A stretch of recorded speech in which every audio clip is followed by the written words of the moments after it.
class, it's Mr. Andrews here. I wanted to go over some of the primary aspects of Major Paper 3 and hopefully answer some questions you have about what are the requirements surrounding this paper, what is it exactly that I'm doing with this paper, and what's unique about it in comparison to others.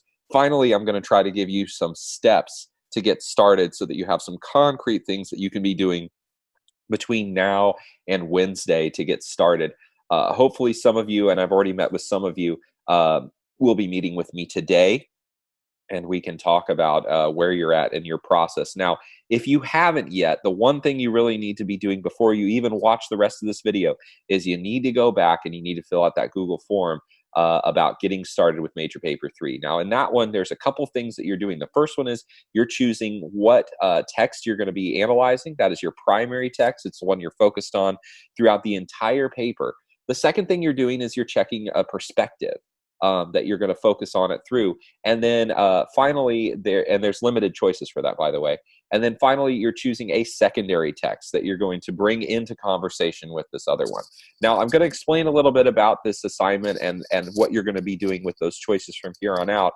But I would say that I would advise before you watch the rest of this video that if you haven't filled out that form, you go back and do that so you have a clear sense of what those choices are, and then you can plug that into what I'm about to say. So here we go. Understanding paper 3. So here are some of the basics, right?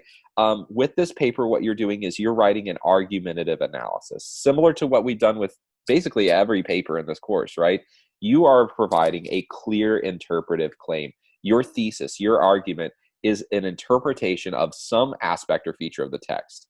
Now, where does that begin, right? How do you start that? How do you argue an interpretation? It's very similar to what we've done, honestly, the rest of the semester. You're asking, and I advise you start with a question. Ask a question about the text that doesn't have a clear answer. Okay, so it should be an obvious question, right? That you can provide like a factual or a concrete answer to. It really should be a question that provides you an opportunity and forces you to make an interpretation, right? You should be asking a question about something that is unclear in the text or isn't explicitly stated, and that you're going to have to really do some interpretive and analytical work to support. So your paper should argue an interpretation of the text. But here's the thing. Your interpretation, the question you ask, the argument you make, should be focused in a particular perspective. So that's something unique to this paper. Is unlike previous papers where we asked an open-ended question about the poem, or we asked an open-ended question about a story, this time the question should be limited or focused on whatever perspective you're looking through, right? So think of this as your lens, right? Your filter. It limits just how much and what you can see.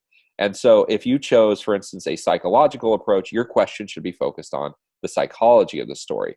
More on that here shortly, right? Otherwise, you also have a secondary text. It should provide a weighted comparison. And by weighted, we mean something similar to what we did with the last paper. 75 to 80% of this paper should really be focused on your primary text. That is the text from this class that you chose.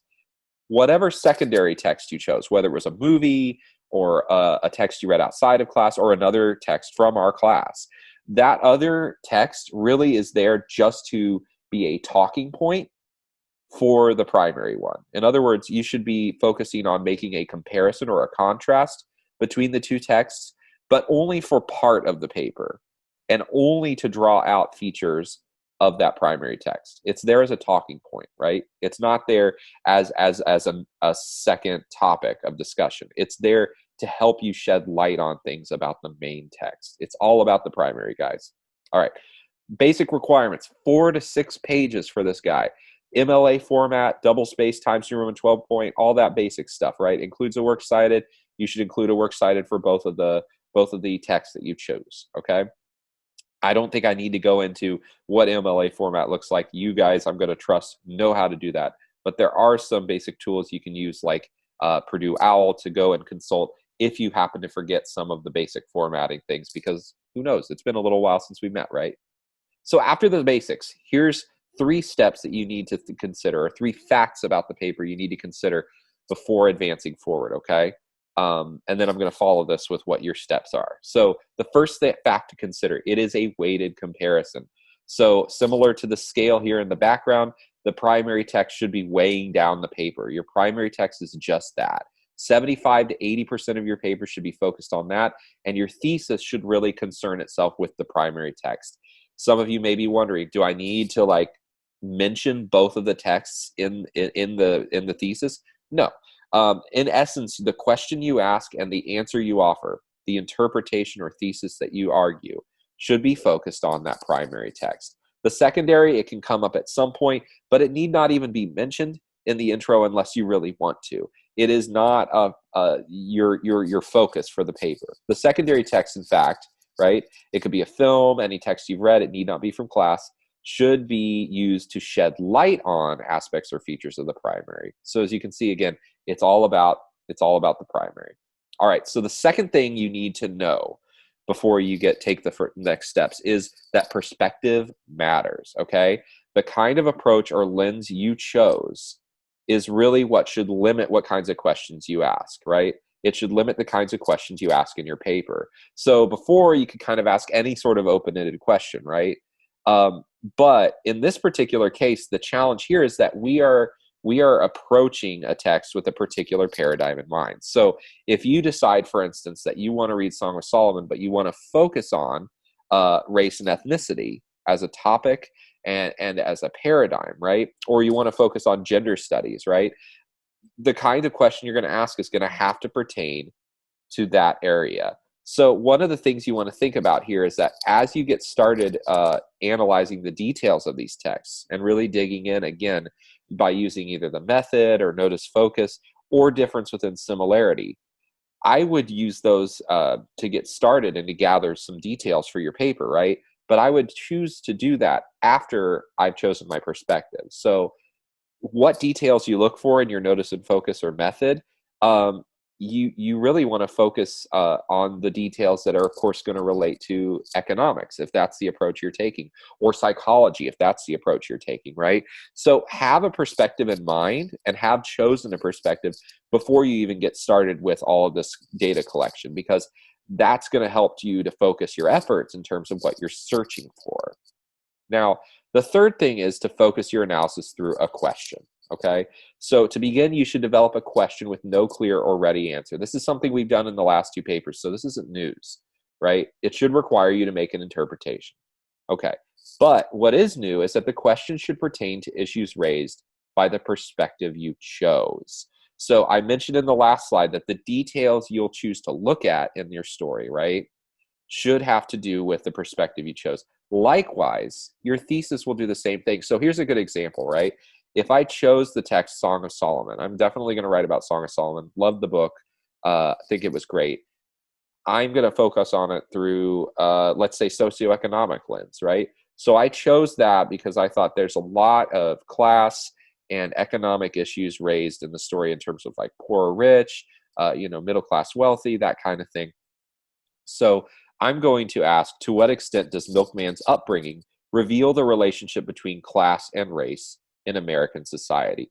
Note that this question, right, even though it's about the story, it's focused specifically on issues raised by that particular area, right? If I were to focus on it through psychology, I wouldn't be asking this question, right? That I have no business asking this question if I'm focusing on it through a psychological point of view.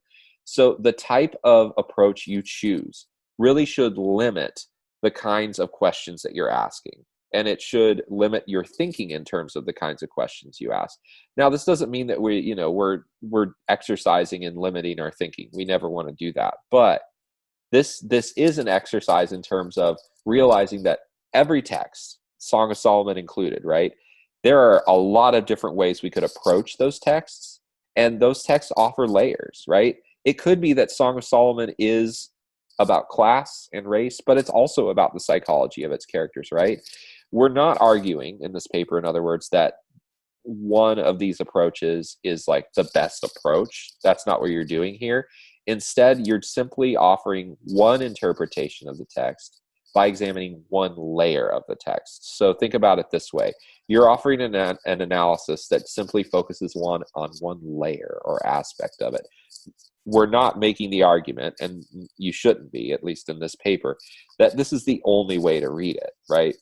Instead, you should be arguing, and you are arguing, that this is one way to read it, and that there's a valid interpretation you can support by reading it, right? So if I were to focus on another layer of psychology, then I might ask the question, to what extent has trauma impacted or influenced Macon Dead II's motivations and values as a character? So I decided to focus in my question on Macon Dead II, that is Milkman's dad, right?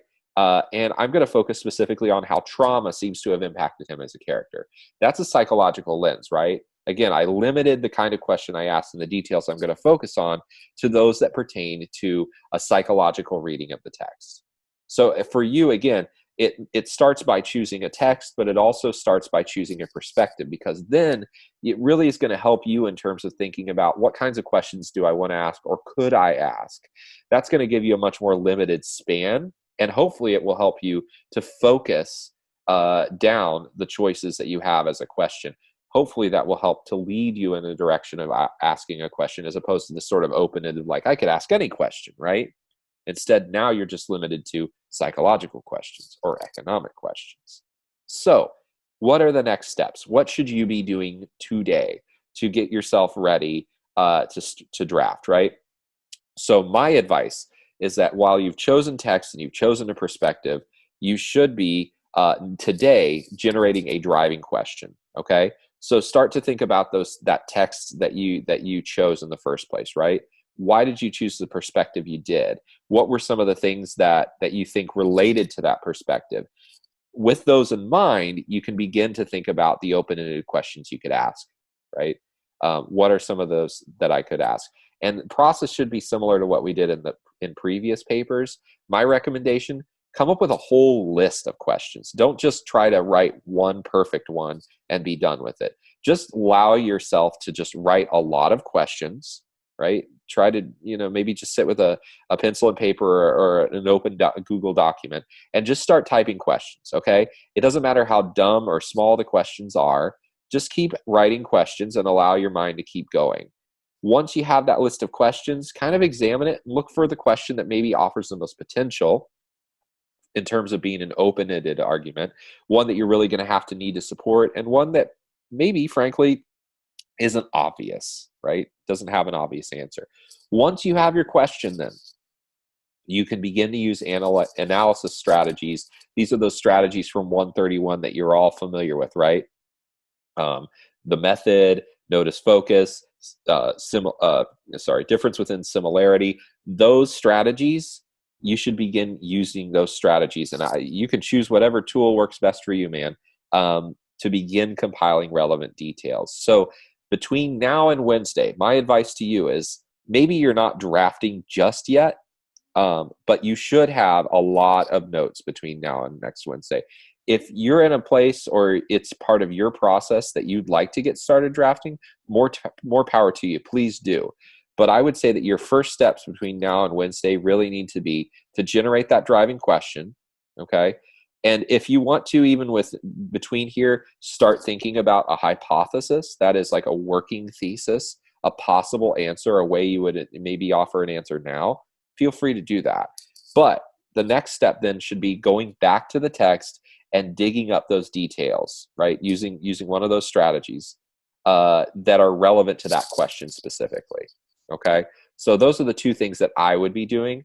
I would come up with a way of collecting that information. So whether you want to just do it on paper or come up with a bullet pointed list of those details, you should then begin to organize and have a sense of where your paper is going to be going as you collect those details from your texts and as you've generated a question to focus your efforts, okay? So those are the two steps you really need to be doing between now and Wednesday. On Wednesday, I will return with another video, and we can talk about how to organize the paper and how to begin laying this out as a draft. So that said, if you have questions for me, feel free to reach out. And guys, I wish you the best. I really miss you all, and I'm looking forward to seeing you in our last class session here coming up soon. Bye.